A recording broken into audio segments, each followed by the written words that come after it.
Kalau aku emak Leslar nih bapaknya Leslar ya. Iya, gue ngomong gitu. Kalau dari seorang Fitri kan gimana melihat hubungan mereka itu? Mau tahu apa mau tahu banget Mau nih? tahu banget dari seorang Fitri karena banyak nanyain juga itu. Beberapa kali kalau aku suka ngobrol sama Bang Bilar gitu kan, Bang semangat ya, iya nih kamu jaga kesehatan gitu, hati-hati loh tumbang lagi. Iya nih teh buat modal nikah.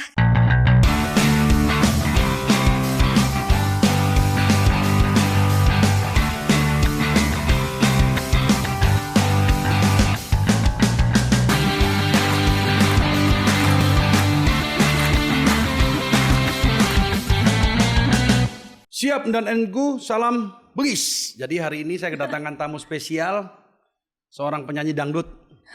Dengar-dengarnya mamanya Leslar katanya nih. Kenalnya nih, silakan siapa lagi nih, Mbak Fitri Karlina. Terima kasih Mbak waktunya nih. Jadi kita mau ngobrol-ngobrol santai nih, ngulik-ngulik boleh ya?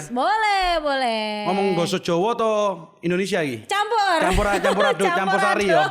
Iya boleh. Ya wes perkenalan sih lah. Iya. Perkenalan nama aslinya siapa, terus lahirnya di mana, terus apa namanya? Nama itu nama Fitri Karlina itu nama panggung atau nama apa ya toh? Terus karirnya di dunia dangdut itu seperti apa? Dengar tadi kan dari TK. Nah, terus apa namanya? Kok merambah ke dunia bisnis gimana? Coba boleh nggak jelasin secara singkat profilnya dulu nih? Boleh Kobas. Kita nih walaupun tetangga tapi baru saling mengenalnya baru aja. Iya, Rowe teko DM pas Rian The Massive. Iya benar. Kobas saking Jember. Iya. Nah kalau aku dari Banyuwangi. 1 jam setengah lah ya toko Jember. 1 jam setengah. Iya. Dan ya aku Fitri Karlina. Nama asliku perlu nggak sih? Perlu, harusnya orang penasaran ini. Nama aslinya siapa sih? Oke, nama asliku Fitri Dian Puspita. Jadi 3 nama dijadiin 1. Fitri Dian Puspita, aslinya itu Kobas. Fitri Dian Puspita. Terus tiba-tiba jadi? Jadi sebenarnya kenapa kok Karlina? Itu karena nama kakak sih sebenarnya. Jadi dulu sih waktu aku masih pertama kali ke dunia artis lah, jadi ke dunia nyanyi. Iya. Itu udah artis sekarang. Oh aduh amin. Itu sebenarnya awalnya pengennya punya nama sendiri gitu. Cuma karena waktu itu aku masih di kampung, MC di sana itu kalau manggil aku kan ya kok susah-susah sih, udahlah karena kakaknya Karlina, adiknya Karlina aja gitu kan. Akhirnya jadilah Fitri Karlina. Oh gitu. Terus perjuangannya gimana sih dari kampung kecil Banyuwangi sampai ke Jakarta? Itu jauh banget loh. Itu singkat aja tapi kalau mau jelas panjang banget ceritanya. Susah dukanya nanti ya. Kita lewat telepon aja. Kalau ya perjalanannya cukup panjang sih ya kok ya. Aku memang mulai nyanyi itu dari TK. Itu awalnya dari hajatan keluarga. Terus kemudian aku SD itu udah ikut orkes Melayu gitu keliling-keliling Banyuwangi, Jawa Timur sampai aku SMP. Baru aku hijrah ke Jakarta itu SMA 2003. 17 tahun yang lalu. Itu aku hijrah ke Jakarta karena ikut Mbak Nini. Dan alhamdulillah ya kok beruntung banget Mbak Nini Karlina kan udah duluan sukses di Jakarta. Jadi aku sangat-sangat terbantu dan sangat-sangat disupport sama Mbak Nini untuk meneruskan karir aku di Jakarta gitu. Oke, jadi dari kecil memang keluarga mensupport untuk masuk ke dunia entertain. Dan memang dari awal cita-citanya masuk ke dunia entertain. Sebenarnya sih dulu awalnya enggak ya kok, cuma hobi aja dulu. Justru kalau cita-cita aku tuh dulu pengen jadi pilot. Oh. Iya, pengen jadi salah satu kru di pesawat lah. Karena waktu itu kan aku di kampungku Banyuwangi kan kalau ada pesawat kan kalau mau landing Bali kan selalu terbang cukup rendah kan di Banyuwangi. Jadi aku tuh kalau dulu kan suka mainnya di lapangan toh, melayu-melayu di lapangan. Nah itu sambil pesawat jaluk duite. Melayu-melayu ngenteni pesawat, maka cita-citanya mau jadi pilot awalnya. Jadi awalnya aku pengen jadi pilot karena kayaknya enak ya bisa keliling dunia, bisa keliling Indonesia kayak gitu. Tapi karena ya tinggi aku tuh semampai kok. Semeter nggak nyampe. Bisa aja. Jadi nggak kesampaian lah. Pupus sudah harapan aku untuk jadi pilot waktu itu. Tapi akhirnya kan aku bisa nyanyi, memang itu hobi. Akhirnya waktu itu kenapa aku memutuskan untuk aku jadi penyanyi? Pernah waktu itu aku ngisi acara voli tarkam antar kampung. Voli tarkam antar kampung. Voli tarkam, sepak bola tarkam ya zaman dulu kan ya. Nah itu aku dapat bayaran tuh pertama kali kok. Bayaran pertama kali itu aku waktu itu aku masih SD, kelas 5 SD. Itu Rp5.000. Lumayan dong ya. Zaman SD udah dapat duit segitu loh. Aku zaman SD tuh megang duit 100-an cilik loh. Oh, ya kan zaman kita beda kok. Oh iya. Aku zaman baula. Sampai gitu lah ya. Nah, jadi dari situ akhirnya aku berpikir kalau ternyata nyanyi itu bisa dapat duit ya gitu kan, bisa lumayan menghidupi aku sendiri gitu untuk bayar sekolah minimal kayak gitu. Dari situlah aku mulai berpikir untuk jadi penyanyi. Kan dari SMA pindah ke Jakarta tuh, terus ngerintis pertama kali jadi penyanyi di Jakarta itu sampai terkenal sekarang gimana itu? Sekilas itu. Enggak, lagu pertama kali apa terus mulai dikontrak dengan label? Jadi waktu aku ke Jakarta itu pun nggak langsung aku punya single atau punya album ya kok. Jadi waktu itu aku masih nyanyi. Tetap aku di Jakarta udah mulai nyanyi ya. Waktu itu masih sering ke Kalimantan, acara-acara pilkada kayak gitu kan. Terus akhirnya tahun 2005 aku dikasih kesempatan sama Mbak Nini. Waktu itu Mbak Nini Carlina jadi produsernya langsung. Jadi sebagai produser aku. Jadi kita titip edar waktu itu. Jadi ngebiayain aku, bikinin aku album. Gak cuma single loh, album. Jadi karena Mbak Nini ngelihat potensi aku ya. Itu albumnya judulnya Jinak-Jinak Merpati. Woi, Jinak-Jinak Merpati. Itu boom. Albumnya boom Mbak itu? Ya, waktu itu cukup nge-boom di radio-radio ya. Kan waktu itu radio masih sangat-sangat hype gitu kan zaman dulu kan. Jadi alhamdulillah di radio-radio seluruh Indonesia masih jadi top request waktu itu. Akhirnya aku tahun 2009 waktu itu kan, kayaknya kita harus berkarya lagi deh gitu. Tapi label mana ya yang mau nerima gitu. Ini belum pernah aku ceritain sih kok. Jadi aku tuh pernah nawarin materi aku ke beberapa label gitu, label-label besar, ditolak. Wah sedih banget ya. Justru memang dari awal gue lihat semua orang sukses tuh awalnya ditolak-tolak terus itu. Iya, ditolak, di sana ditolak. Ada label yang memang khusus dangdut pun nolak. Dan gitu waktu itu produsernya juga cukup ini sih, maksudnya sedikit jelek karena kalau aku lihat sih nggak akan bisa sukses lah gitu, katanya gitu. Akhirnya sempet down. Ya udahlah, kita nyanyi-nyanyi aja biasa, pupus harapan untuk jadi penyanyi yang lebih nasional, mungkin lebih hype gitu. Udahlah, nggak usah berpikir terlalu tinggi kayak gitu waktu itu. Akhirnya alhamdulillah aku bisa bergabung ke Naga Suara itu karena kebaikan hati produsernya Bapak Rahayu ya. Akhirnya aku diterima, dikasih kesempatan, dan ini lucunya aku pertama kali gabung ke Naga Suara bukan nyanyi lagu dangdut kok, Bas. Lagu pop.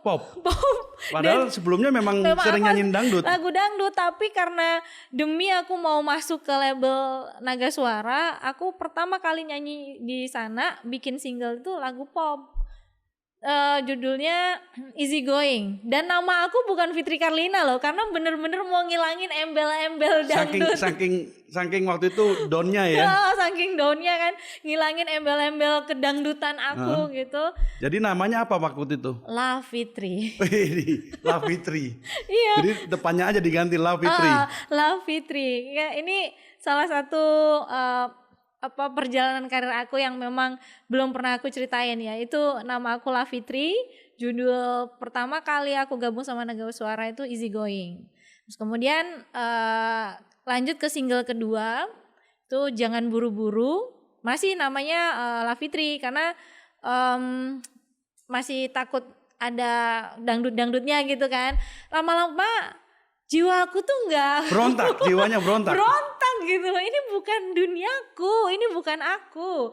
Akhirnya untuk yang single yang ketiga, aku berani fight sama manajer aku juga ke Babe Rahayu. Kayaknya aku harus ngeluarin single dangdut deh gitu kan, nggak enak nih gitu, bukan jiwa aku gitu kan. Terus akhirnya ya udah, kamu ada lagu apa gitu kan, ini nih lagu yang lagi naik gitu kan, di Naga Suara juga. Apa? ABG Tua. Oh jadi ABG Tua itu yang titik balik comebacknya Fitri Karlina, dan lagu itu boom banget memang. Iya, justru itu. Oh. Dari situlah akhirnya aku semakin banyak dikenal sama masyarakat. Dan lagu ABG Tua itu pun sebenarnya bukan dikasih ke aku, hampir aja dibeli sama sahabat aku. Ini kalau nggak salah sih mau dibeli sama Neng Ayu Ting Ting waktu itu. Jadi akhirnya Babe berbaik hati ya. Ya udah deh kamu bawain aja, ya mudah-mudahan berhasil ya gitu. Dan alhamdulillah ya. Lagu itu sampai sekarang selalu dinyanyikan di mana-mana dan itu lagu wajib ya. Lagu wajib karaoke. Iya, karaoke. Ketahuan itu ya. waktu awalnya waktu nyanyi lagu itu kan ada feeling nggak lagu ini akan terkenal seperti itu? Apa waktu nyanyiin udah wah kelihatan kok lagu enak banget nih. Lagunya enak aja gitu. Tapi nggak pas gitu. Tapi belum punya feeling untuk jadi terkenal gara-gara karena gini. waktu itu tuh lagu ini dibawain sama Neng Ayu Ting Ting meledak gitu kan. Di TV ya. Terus habis itu dibawain sama Tete Nita Thalia, senior aku, meledak juga. Oke, tadi setelah ABG Tua itu tadi sebelum ABG total lah dan sampai hari ini udah berapa album, berapa single udah? Oke, aduh. Nah, gitu. Banyak ya, banyak banget berarti ya kalau sampai nggak bisa ngitung ya. Lali kok. Tapi dari lagu, gitu. kalau lagu selain ABG Tua yang hit apa lagi? Ya, ada Anti Galau. Anti Galau. GALAU, galau-galau hatiku, asik-asik. Oh, hey. Pas banget ya emang ya. Penyanyi dangdut ini bawa semangat terus ya. Ya. Jadi itu Anti Galau. Terus abis itu ada lagi yang baru-baru ini aja ya kok. Itu aku ada kolaborasi featuring sama Wali Band. Judulnya Sakit Tak Berdarah. Jadi itu dangdut Melayu. Pop rock Melayu. Betul. Jadi sebenarnya aku tuh pernah bawain lagunya Wali waktu itu, judulnya Yang. Ya. Coba kau jujur padaku. Dengan versi dangdut. Versi EDM. EDM dangdut gitu. Terus kemudian alhamdulillah itu juga salah satunya yang naik. Viewersnya cukup banyak juga di YouTube. Terus kemudian aku berpikir kapan ya aku bisa featuring langsung sama Wali, karena aku tuh masuk Naga Suara, salah satunya jadi choice aku untuk masuk ke label Naga Suara tuh karena aku pengen gabung sama Wali Band, karena Wali Band tuh kan band idola aku ya kok. Terus akhirnya setelah perjuangan berapa tahun ya, berarti udah hampir 11 tahun ya aku di Naga Suara, akhirnya baru kesampaian aku featuring langsung dengan Wali Band di lagu Sakit Tak Berdarah. Oh, jadi perjuangan tuh nggak ada yang namanya sia-sia ya? Nggak ada yang sia-sia sih, alhamdulillah. Iya. Karena kebetulan kalau kita off air bareng sering. Kita waktu itu pernah ke Hong Kong, ke Taiwan, apalagi ke kota-kota di Indonesia. Cuma ya itu belum sempet aja bikin satu karya yang bisa ngebum berdua gitu. Nah masalahnya ini karena kita itu rilisnya pas pandemi, jadi kita nggak bisa jalan promo bareng kok Bas. Soalnya kan kita rilisnya bulan Maret kemarin, pas banget awal-awal pandemi itu. Awal pandemi. Oh my god, ini bener-bener Sakit Tak Berdarah ya. Pas banget ya. Lagunya Sakit Tak Berdarah, ternyata kondisinya pun juga sakit tak berdarah. Sakit Tak Berdarah. Tapi apa, ntar lagi kan vaksin udah ketemu, mungkin tahun depan udah bisa. Job-job cancel nih kok pasti. Bas. Tapi moga-moga di 2021 jobnya mengalir lancar. Soalnya kan kita udah ada jadwal tour juga ya, jadwal promo tour juga sama Wali Band, akhirnya juga ya pupus lah. Akhirnya malah kita konser masing-masing. Wali kan sekarang udah ada sinetronnya ya, Awan Hawali 4. Terus aku juga aktif di jadi yang sering bawain nyanyi lagu itu malah aku di TV gitu, Sakit Tak Berdarah itu. Dan alhamdulillah di YouTube udah hampir 10 juta viewers. Iya. Terus habis itu untuk penjualan fisiknya nggak apa-apa ya aku sebut ya. Boleh. Oh ya di KFC. Boleh, di sini bebas. Oh ya bebas ya, nggak ada, nggak ada. Di sini nggak ada sponsor jadi bebas. Di KFC itu udah 600.000 keping. Woi, tepuk tangan dong. Yeay. Jadi selain tidak ada konser tapi membawa berkah juga ya. Alhamdulillah membawa berkah. Ini masalahnya kan lagi pandemi aja. Lakunya 600.000 keping. Bayangin ya. Bayangin kalau lagi nggak pandemi, wow. Oke. Gak apa-apa itu modal Awal untuk 2021. Nah, tabungan. Oke. Selama pandemi ini kan banyak penyanyi yang nganggur nih. Kegiatannya Mbak Fitri Karlina apa sih selama pandemi ini? Tapi kok meskipun jobnya berkurang kelihatannya ya kan pasti kan kalau namanya penyanyi ya. Kok senyum terus, gembira terus itu apa? Kegiatannya apa dulu nih kegiatannya? Justru aku selama pandemi ini nggak tahu kenapa ya kok kayaknya lebih bersyukur gitu loh. Nggak ada tuntutan apa-apa gitu. Aku ngerasa ya happy bersama keluarga. Aku melakukan kegiatan ya apa yang aku bisa, karena memang kalau mau dipaksain juga nggak bisa kan sekarang. Aku juga sekarang lagi mengurangi kegiatan di on air, bukan karena aku bukan jarang eksis, karena sebenarnya banyak banget permintaan, tapi memang aku masih sangat picky banget dan paling kalau keluar rumah seminggu sekali kayak gitu. Lebih banyak di rumah lah ya, tapi justru dengan keluarga lebih banyak ngumpul ya. Karena kan aku masih jagain keluarga dan aku yang harus yakin banget protokol kesehatannya harus bagus. Kayak tadi kan di bawah udah wah. Kita tiap hari juga di disinfektan biar aman. Terus kan. Rapid juga. Rapid. Jadi benar-benar aku situasi kerjanya pun juga tenang gitu, Kobas. Terus aku sering masak sekarang. Oh, jadi nggak bikin konten masak nih seorang Fitri Karlina bikin konten masak, bikin konten juga. Tapi di Instagram sih. Instagram ya. Aku di Instagram karena kebetulan banyak endorse masuk itu di Instagram. Jadi sekalian aku bikin konten masak Dapur Fitri. Aku boleh kalau di sini ada Dapur Fitri aku mau masakin. Boleh, nanti bisa jual tapi boleh. Di bawah nggak ada dapur basah sih. Kemarin udah dibongkar mau dijadiin dapur kering. Kita jualnya cuma snack-snack aja. Tapi kalau mau nanti misalnya kerjasama kolaborasi bisa sih. Tunggu kantornya pindah depan. Kalau di belakang ini nggak ada yang beli, rugi kita. Agak ke belakang rukonya. Jadi kalau nanti pindah depan baru bisa itu. Chefnya harus Chef Fitri Karlina. Ngeri nih pasti ya. Jadi ada waktu kapan orang beli ketemu Fitri Karlina itu ya. Mahal itu. Oke, dengar-dengar juga katanya The Massiver nih. Itu gimana ceritanya itu? Karena waktu aku kenal itu pertama kali kan, Kopas saya ini harus The Massiver nih. Harus sama Rian ya. Malah bukan sama ini ya, bukan sama Bilar ya. Iya. Awalnya kenal gara-gara. Jadi memang The Massiver juga. Jadi aku Massivers udah lama, dari 2010 itu aku udah Massivers banget. Oh salam 5 jari. 2 jari dia gini kan, gitu kan. Bukan gini. Oh. Ini mas saya. Nanti aku ajarin Kobas goyang ABG tua. Oh jadi itu goyangnya spesial ya? Nanti saya ajarin ya Kobas.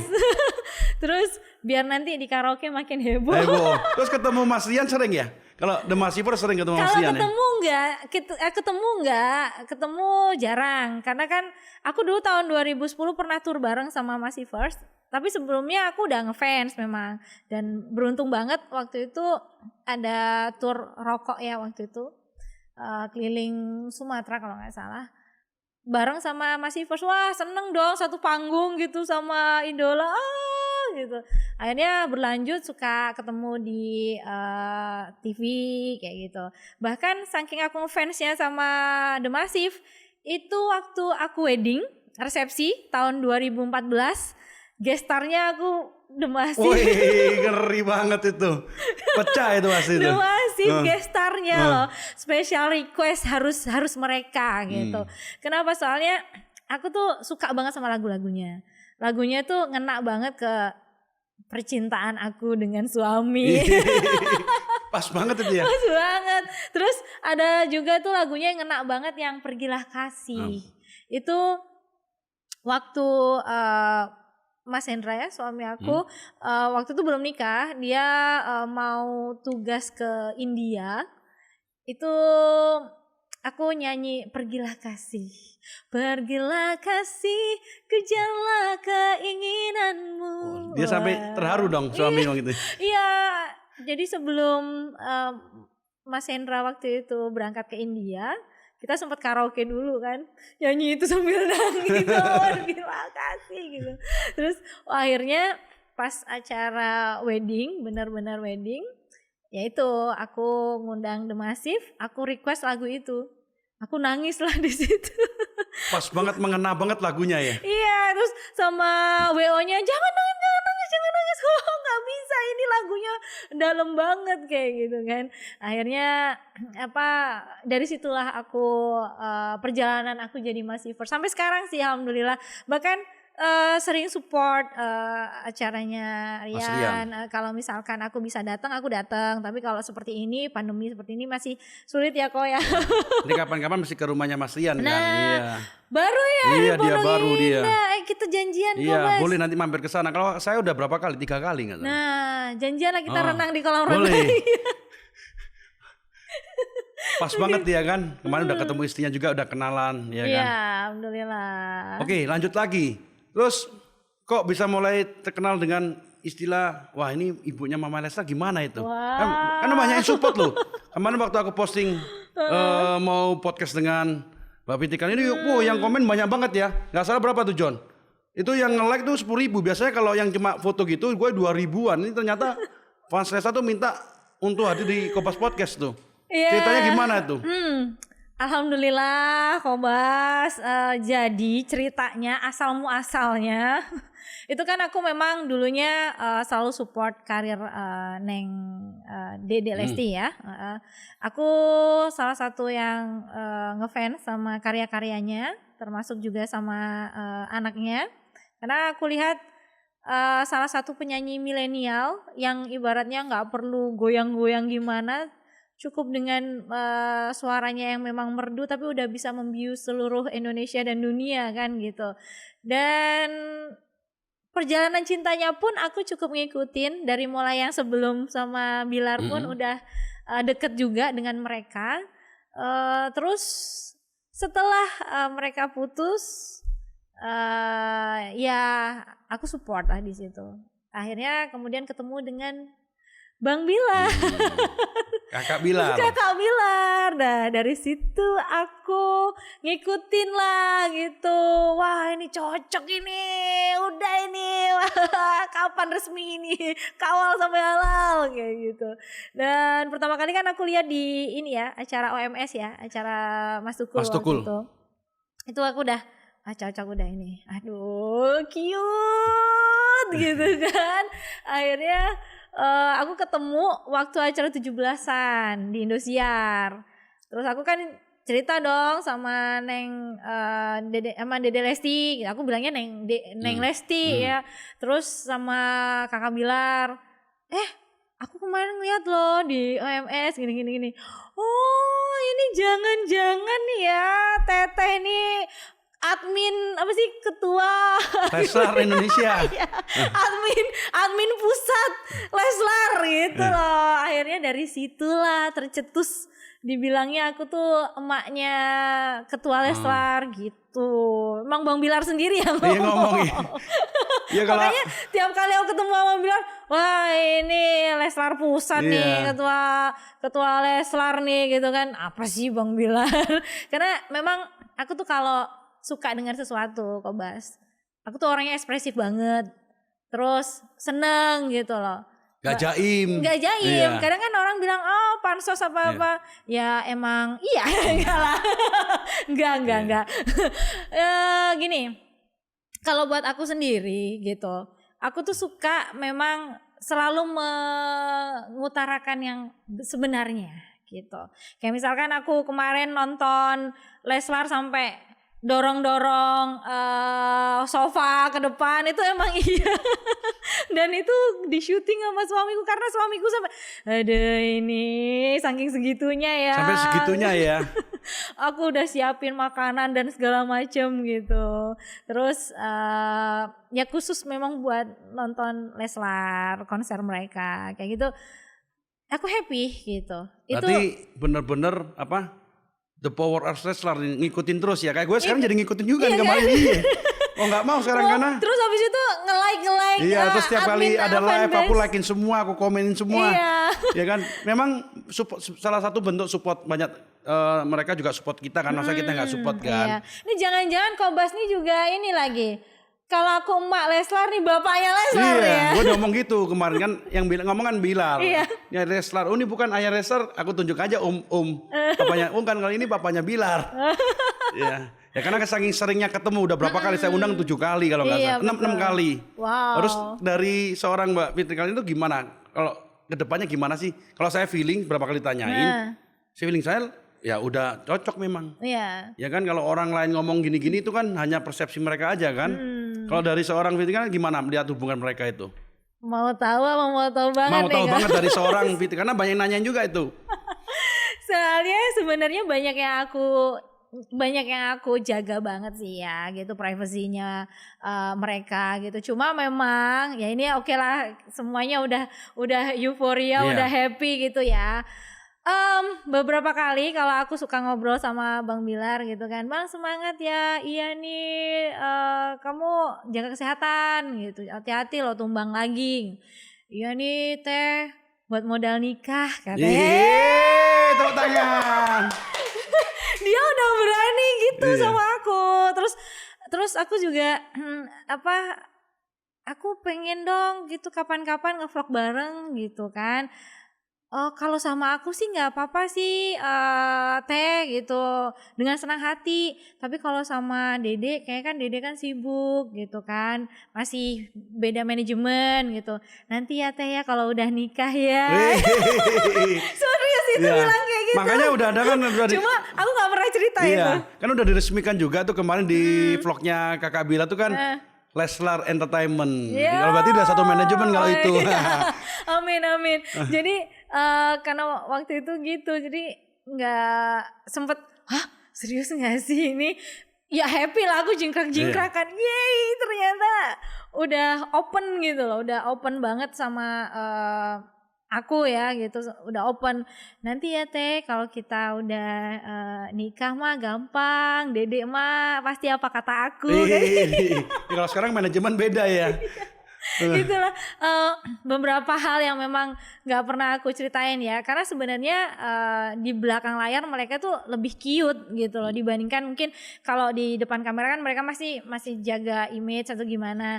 Makanya kadang ya aku sebagai fans gitu, walaupun aku garis keras, tapi aku tetap harus jaga privacy lah gitu. Kalau memang ada yang mereka nggak pengen di share kayak gitu ya, aku nggak akan nge-share gitu. Karena ya kadang kan aku juga ngelihat fans Leslar banyak banget nih wah gitu kan langsung di-share share ngeteknya gue. Sama Bang Putra, sama mungkin sama aku juga. Pasti itu sama Raymond udah banyak tag itu.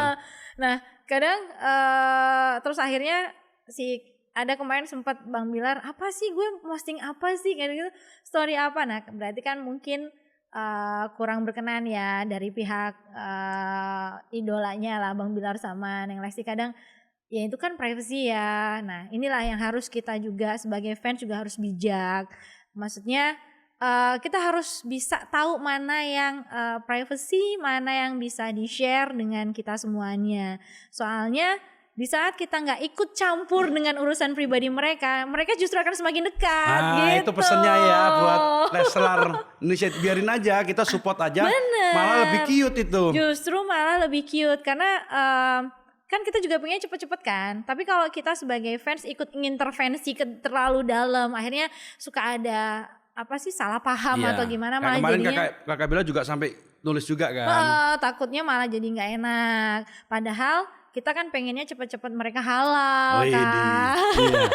Justru ini kan bukan settingan kok, Bas. Iya. Kalau settingan sinetron 2 jam kelar FTV ya kan. Atau sinetron stripping 3 bulan udah selesai. Maksudnya nikah happy ending selesai. Kan ini bener-bener real gitu kan. Dan butuh waktu untuk penyesuaian juga. Nggak gampang orang kan 2 adat beda lagi kan. Kayak aku nih nikah sama suamiku. Aku ketemu tahun 2005, baru resmi 2014. Oh, pacaran suwe pisan ya? Suwe loh. Suwe, coba kalau Leslar ngikutin aku. Wah, ngamuk. Wah, suwe nih iki settingan nih. Padahal emang namanya jodoh, butuh waktu. Ada dramanya juga loh. Kalau aku kan sempat putus nyambung sama suamiku kan. Nah, makanya kita sebagai fans ya kita ngikutin aja, ikut mendoakan, ikut mensupport. Yang memang positif kita support, kalau ada negatifnya kita ingatin dengan baik-baik kayak gitu kan. Ya itu tadi namanya takdir kehidupan kan nggak ada yang tahu kan. Setuju. Tapi kalau aku pasti ingin mendoakan mereka happy ending. Tapi kalau ternyata mungkin Tuhan berkata lain, yaitu ya tetap kehendak Tuhan dan tetap disupport karena mereka adalah talenta-talenta yang terbaik gitu. Aku lihat kemarin mereka berdua nyanyi itu trending ya. Iya. Mereka berdua tuh wah gemes banget. Lagi bener-bener aduh. Apalagi aku emaknya ya. Itu kalau nonton sampai itu namanya snack berhamburan. Teriak-teriak gitu kan keliling rumah gitu. Pokoknya gaya Jawa Timuran lah ya. Kalau perlu itu kelilingin rumah 7 kali. Kalau ngelihat mereka happy kayak gitu. Cuma kemarin kan aku sempat ketinggalan ya, katanya ada surprise dari Dede Lesti buat Kakak Bilar ya di Semarang Indosiar. Oh, nggak ketonton. Aku nontonnya di YouTube. Aku nonton di YouTube juga kemarin. Oke, lanjut lagi. Suami ya, pacaran kan suami ketemu suami, katanya dengar suami pilot. Itu suami asli mana? Mas Hendra itu asli mana? Terus ketemunya gimana sih ceritanya? Oke, ini kan tadi cita-cita ingin menjadi pilot, sekarang dapat suami pilot. Itu memang keinginan dari awal atau ketemunya dadakan itu? Coba tebak, Kobas. Aku ketemunya dulu deh. Aku ketemu pasti di pesawat. Sama bojoku ketemu nang di pesawat pasti. Pas Arab numpak pesawat iki pilotnya kok ganteng. Nah, coba lagi ada apa pas nongkrong di bandara. Loh iya no pilot iki teko ya. Nongkrong apa rokokan? Enggak lah, enggak. Ketemu piye? Coba apa? Wah, penasaran aku. Belum ya? Belum ini. Apa mungkin ada teman dikenalin? Ini kan waktu itu 2005 kan udah nyanyi-nyanyi nih. Pas dia pas nyanyi sampean terus Mas Hendra iki ndelok, "Wih, iki kenalan dong." Nah, bisa juga gitu. Jadi gimana tuh ceritanya? Apakah waktu Mbak Fitri nyanyi, Mas Hendra ndelok, kenalan nih wedok iki wayu pisan iki. Kenalannya wis. Oh, sawer. Iya iku. Ora. Salah kabeh kok. Salah. Aku ketemu nang Friendster. Friendster. Roro zaman dhisik. Roja IT. Iya, sagurunge Instagram ono Friendster, arunge Facebook. Iya, kenalan di kono. Di kono. Loh, kok iso? Jadi kan dulu itu aku main-main di Friendster ya gitu. Nah, nggak ngerti ternyata dia itu udah follow aku sama nge-DM aku gitu. Minta halo, hai. Dia genit banget. Oke, terus? Aku Hendra, teman Friendster kamu, minta nomor teleponnya dong. Ini nomor teleponku. Itu aku buka 2014 akhir. Terus kemudian aku cuekin. Pokoknya siapa sih ini genit nih pasti kan. Aku lihat profilnya, iya sih pilot gitu kan. Tapi kan ngeri loh kok, takut banyak pembohongan kan. Yeah. Nah, apalagi kan di media sosial kayak gitu kan kita nggak tahu gitu kan. Akhirnya wis tak cuekin ngono. Nah, pada suatu masa aku ditinggal nikah duluan sama Mantan. bukan mantan, gebetan. Jadi belum sempet jadian. Oke. Ditinggal nikah kan. Aduh, nangis bombay lah itu ya. Sedih lah ya, meratapi nasib. Akhirnya nggak tahu itu hilaf atau dorongan nafsu atau gimana. Jadi aku buka DM-nya Mas Hendra. Aku telepon dia. Wih, langsung singkat gitu, langsung telepon. Lu langsung ketemuan? Belum. Telepon-teleponan tok. Teleponan tok sih, telepon. Jadi kita cintanya di udara gitu kan. Online. Terus baru dari situ ini siapa? Ini Fitri, temen kamu yang di Friendster. Oh, mana? Oh lah, dulu belum ada handphone, ada. Buka komputer. Saya desa banget yang pakai komputer kalau komputer gitu kan. Buka Friendster. Langsung dibuka sama dia ternyata. Fitri, oh yang ini. Wih, seneng langsung ya. Langsung happy dong dia.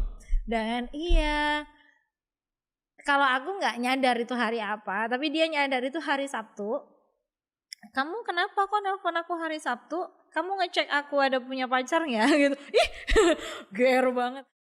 Enggak dong gitu. Ya ini berteman gitu. Akhirnya udah ngobrol, cocok. Akhirnya baru deh tuh temu darat. Temu daratnya di di rumah. Oh, langsung datang ke rumah. Luar biasa hebat ya dia. Karena aku masih SMA, Bas. Aku masih SMA umur 17.